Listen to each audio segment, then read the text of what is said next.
Go ahead. Coach, looking back to last week, disappointing the last couple of drives, not getting the first downs. When you look back at it, is it your issues? Did they do something really good? Not necessarily. I think for us, number one, it's the mindset of you have to be able to finish, and that's what we talked about at the beginning of the week when we went back and reviewed the tape. There's a few things internally that schematically that we talked through as an offense of what we want to do, and it's creating that ownership from the coach's side of, okay, what plays are we putting in, what are we running, and then when the play is called, there's a lot that goes into that in that moment of making sure we have it the right direction or running the right. There's so much stuff that goes in with a route. Is there a conversion? Is there not? Is it? There's so many things that go into it, and I think in that moment when you got to finish the game in 4 minutes, whether it's tie or whether you're winning, and finishing with the ball in your hands is our job. No matter how you do it, we didn't do it. Plain and simple.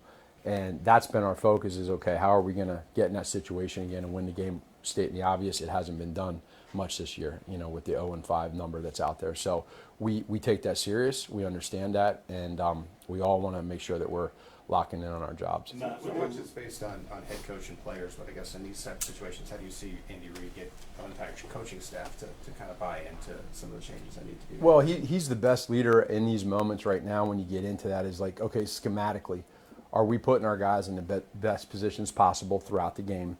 And then when the plays are called and the guys go out there in that moment, are we doing it exactly how it's supposed to be done with the details? Coach Reid, when you talk about day one with Coach Reid and his organization and his team, the number one thing you talk about and you learn as a player and coach is details. That matters. You got to be careful of going over the top with it because you want players to play. But there's reasons why we do things, and I think all of that in that moment throughout the game, that was a big part of it, not finishing the game, but there was much more that goes into it throughout the game to not put us in that scenario. Matt, just along those lines, the two deep overthrows by Patrick on the first series, what did you see on those, and what do you figure is at play when they miss by a tick like that? Yeah, so we got to hit on those when we throw them. We got to make them connect. And I know we've talked about giving a guy an opportunity. Even sometimes we'll use the phrase, if he's covered, he's uncovered. And so sometimes being able to, give yourself a chance to catch the ball. That's what Pat was upset about with himself, is making sure he gives the guy a chance. On both of those, the overthrows, you just don't have a chance. Love the mentality of what he did. There's two other throws in that game where we went downtown and we had a 47-yard defensive pass interference and a 41-yard that's hidden yards that you got to keep that going. But especially early in the game, we want to connect on those. Is it oversimplifying for him to say, I got to not worry about being too fine? I mean, he was making a point of saying maybe he shouldn't be. That's probably the easiest way to put it. Yeah, just don't try to be perfect with. He's one of the most accurate quarterbacks in the history of this game. He's super accurate. He can make throws that people can't make.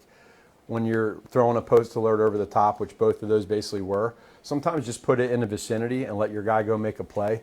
And I think, trust me, right after that series, when we went 4 and out and punted the ball, no one was more pissed off at himself than Pat on that sideline. He was at himself. So I think that speaks to where he's at. Matt, with moving in a remote defense, what type of challenges are involved with that? Yeah, a lot. He does a great job. He knows us pretty well, obviously being in Cincinnati. I think he's a phenomenal defensive coordinator, a great person. What a job he's doing right now in Indianapolis. So he presents a lot of different things, gives you different looks. He has a lot of different schemes that on the defensive side that he makes you prepare for. And so we understand that. And I think, for us, just going back to that game we just played, you don't make it real hard. You keep it real simple. Like just play the game, play fast, and stay away from penalties, execution, start fast, finish faster, and good things will happen. We'll go with Sam and then Saran. No, what stands out to you about just that last sequence? So specifically on third down, it seemed like maybe a tick late getting out of the huddle. Like, does that stuff pop up as you review it? Not in that situation.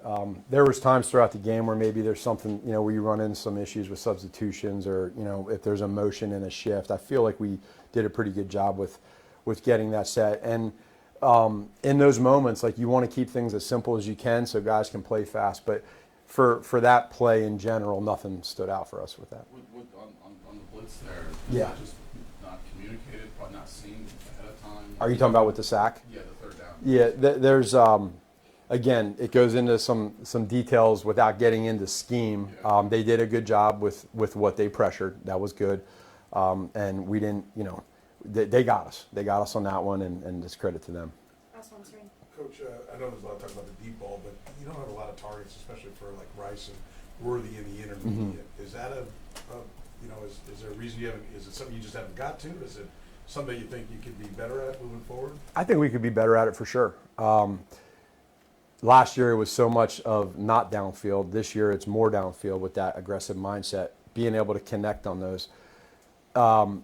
I really don't care what it is. I really don't. For us, the mentality right now is let's make sure that wherever we're at conceptually with the play, if it is intermediate to those guys, which they're good at, let's take advantage of those and let them run after the catch. That's okay.